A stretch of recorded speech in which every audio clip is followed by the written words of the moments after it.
यीशु मसीह की माता जब उनके पास जाकर कहती है कि उनके पास दाखरस नहीं रहा, तो वो उनको इनडायरेक्टली ये बोल रही थी कि आप कुछ करें। लेकिन प्रभु यीशु मसीह ने कहा अभी तक मेरा समय नहीं आया।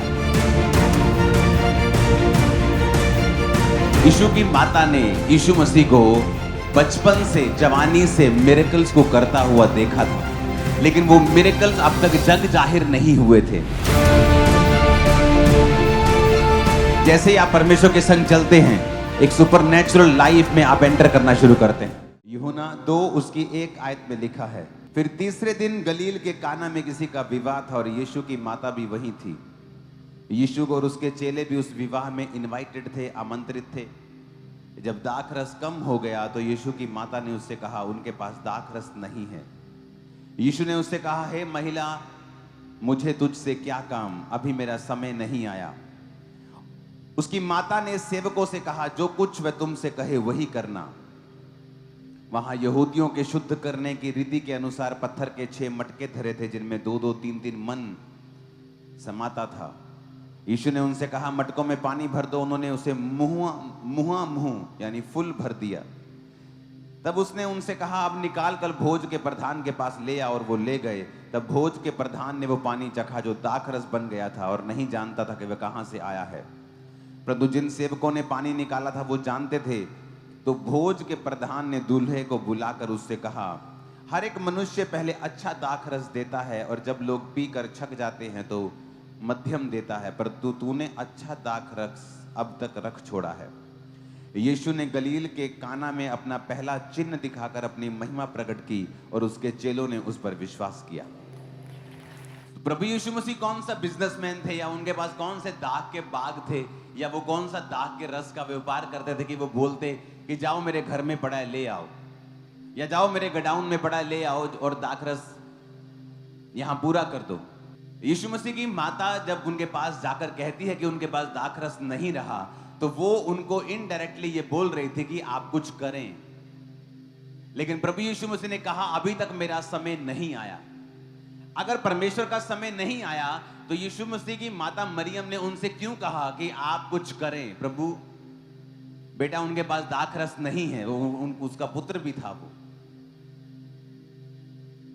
परमेश्वर की आत्मा ने मुझसे कहा कि यीशु की माता ने यीशु मसीह को बचपन से, जवानी से मिरेकल्स को करता हुआ देखा था। ऐसा नहीं था कि वो मिरेकल्स को नहीं करते थे, लेकिन वो मिरेकल्स अब तक जग जाहिर नहीं हुए थे। अभी वो समय नहीं आया था कि उन मिरेकल्स को लोगों को दिखाया जाए। परमेश्वर ने इसीलिए कहा अभी तक मेरा समय नहीं आया। कौन सा समय? वो अपॉइंटेड समय जब परमेश्वर का आत्मा, यहोवा का आत्मा मुझे सेवकाई के लिए लेके जाएगा, जब वो मुझे अलाउ करेगा कि जा और लोगों को बता और दिखा और मिरेकल्स कर। अभी तक वो मेरा समय नहीं आया। लेकिन यीशु मसीह की माता को पता था कि प्रभु यीशु मसीह ये मिरेकल्स करने की ताकत को रखते हैं। हो सकता है यीशु मसीह कहीं जा रहे हों और उन्होंने कई तरह के अपनी जवानी में, अपने 20 साल की उम्र में, अपने 25 साल की उम्र में कई तरह के मिरेकल्स किए हों, जो उनके क्लोज लोग जानते हैं, जो उसकी माता ने छुपके से देखा है चमत्कार करते हुए, कुछ ऐसा सुपरनैचुरल काम करते हुए।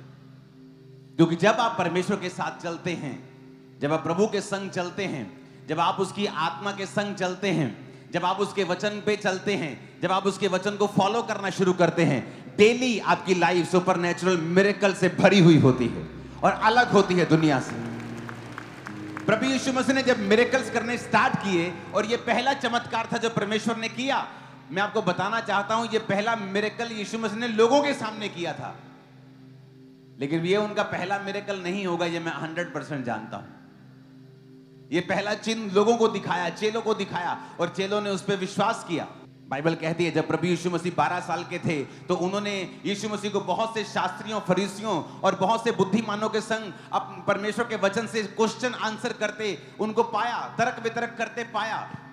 क्योंकि यीशु मसीह के अंदर वो ज्ञान था, वो बाइबल का ज्ञान था, वो परमेश्वर के साथ प्रेम था, और परमेश्वर की आत्मा के साथ उसकी सहभागिता थी। और वो सहभागिता चलती जा रही थी। इसलिए वचन कहता है कि वो जानता था कि वो पिता के घर में होना उसको जरूरी है, लेकिन फिर भी वो माता पिता के वश में रहा। क्यों वश में रहा? क्योंकि परमेश्वर यीशु मसीह जानते थे कि उसको बाइबल को पूरा करना जरूरी है। वचन कहता है अपने माता और पिता की आज्ञा को मान और उनका आदर कर, क्योंकि यीशु मसीह परमेश्वर की आत्मा के संग चलते थे, रोज पिता के वचन से प्यार करते थे, उसके वचन को पूरा करते थे। जब यीशु मसीह उस विवाह में थे, उसको आमंत्रित किया गया और उसकी माता ने आगे कहा कि दाखरस नहीं रहा, क्योंकि उसकी माता ने उसको देखा था कि ये आम इंसान नहीं है, ये मेरा बेटा तो है लेकिन ये परमेश्वर का बेटा भी है। और उसने जीसस क्राइस्ट को मिरेकल्स करते और सुपरनैचुरल फेवर में और सुपरनैचुरल काम करते शुरू से देखा था। वो आम नहीं था, क्योंकि परमेश्वर की आत्मा के संग जब आप चलेंगे अब आम नहीं रहेंगे, कि रोज आपको परमेश्वर के संग चलना है। यीशु मसीह रोज खुदा के संग चलते थे, रोज प्रार्थना करते थे, रोज वचन पे चलते थे। वहां बहुत से लोग होंगे, उस शादी में अमीर लोग भी होंगे, लेकिन जब एकदम से दाखरस कम हो गया, उसको अगर लेके आने में 2 घंटे भी लगे, क्योंकि तब कौन सा मोटर बाइक का जमाना था, कौन सा गाड़ी पे जाके फटाफट लोड करके लेके आना था। अगर 25, 30, 40 किलोमीटर दूर भी हुआ, अगर गड्ढे पे भी गए, रथों पे भी गए, तब भी टाइम लगेगा। तो उसको मालूम था कि इस समय अगर कोई बचा सकता है इस शादी को, इस फैमिली को एम्बैरेसमेंट से, शर्मिंदगी से, तो वो सिर्फ प्रभु आप हैं, वो यीशु मसीह तुम हो।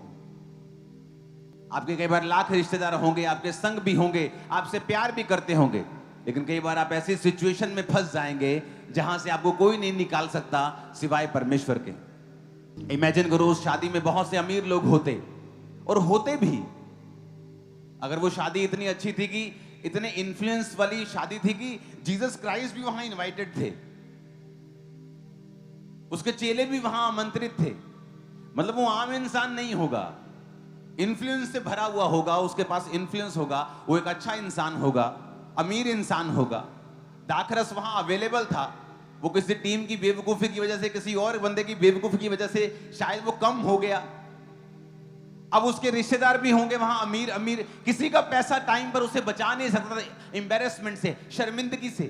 किसी का एफर्ट, पैसा कोई बचा नहीं सकता था। इतना स्टॉक किसी के पास नहीं था दाखरस का कि उसको अवेलेबल करवा दे। आपकी शादी में अगर दाल कम हो जाए, रोटी कम हो जाए और 2 घंटे रोटी ना हो, आपको लगता है कि आपके रिश्तेदार 2 घंटे से रोटी खाने के लिए बैठे रहेंगे? आप कहीं शादी में हो और वहां पे खाना कम हो जाए, आपको लगता है कि आप 2 घंटे वहां बैठेंगे, खाना आ जाए, फिर खा के चलते हैं? नहीं, 90%, 95, 99, 99.9% लोग छोड़ जाएंगे, ये कोई बात नहीं। उस शर्मिंदगी से केवल प्रभु ही बचा सकते थे उस समय। ना रिश्तेदार बचा सकते थे, ना उसका इन्फ्लुएंस बचा सकता था, ना उसकी पावर बचा सकती थी। और यीशु मसीह की माता को मालूम था कि यहां पे कौन बचा सकता है इनको शर्मिंदगी से। और उसको पता था कि प्रभु यीशु मसीह रोज खुदावंद की आत्मा के साथ चलते हैं, और यीशु मसीह के साथ हजारों सुपरनैचुरल चीजें उनकी सेवकाई से पहले भी हुई थी। हो सकता है परमेश्वर काम कर रहे हो और एक पंछी उनके सामने गिर गया हो, चोटिल, और यीशु मसीह ने उस पंछी को पकड़ के हील करके उड़ा दिया हो, कोई पता नहीं, और उनकी माता ने देख लिया हो। यीशु मसीह के साथ कुछ तो मिरेकल्स थे सुपरनैचुरल वॉक के कारण, जो उनकी माता को मालूम था कि मुझे यीशु मसीह के पास जाना है। जैसे ही आप परमेश्वर के संग चलते हैं, एक सुपरनैचुरल लाइफ में आप एंटर करना शुरू करते हैं। मिरेकल्स होते हैं, रिपोर्ट्स चेंज होती हैं। वो सेम सिम्टम्स जब लोगों की लाइफ में हैं, वो उनको खत्म कर देंगे, पर आप जब सुपरनैचुरल वॉक करेंगे परमेश्वर के साथ, वो सेम सिम्टम्स आपकी लाइफ में एक दिन गायब हो जाएंगे इन जीसस नेम। हालेलुया। आप तैयार हैं सुपरनैचुरल लाइफ में जीने के लिए? आप यीशु मसीह के वचन के साथ चलें, वचन को पढ़ें, आप रोज प्रार्थना में अपना समय दें परमेश्वर को। जब अपने रेगुलर कामों में जाएं तो परमेश्वर के वचन को याद रखें कि आप एक क्रिश्चियन हैं। और शैतान अकेले के ऊपर जोर लगाएगा कि आप उस लाइन पे ना चलें।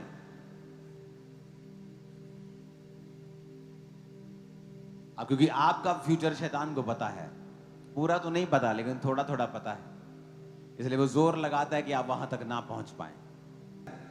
आपकी लाइफ का हर एक पहलू परमेश्वर के मसे के नीचे, उसकी ग्रेस के नीचे होगा। आपकी लाइफ का हर एक हिस्सा परमेश्वर की अनॉइंटिंग के नीचे होगा और शैतान शर्मिंदा होगा। शत्रु के सारे अनदेखे वार शर्मिंदा होंगे, शत्रु के सारे अनदेखे अटैक खत्म होंगे। और आमीन ऊंचे वाला चाहिए चर्च। Hallelujah, hallelujah. परमेश्वर के दास के द्वारा टीचिंग्स को सुनने के लिए, अनाउंसमेंट्स और अपडेट्स को जानने के लिए आप हमारे YouTube चैनल को सब्सक्राइब करें और साथ में बेल आइकन को दबाएं ताकि जब भी कोई नई अपडेट हो तो आप सबसे पहले जान सकें।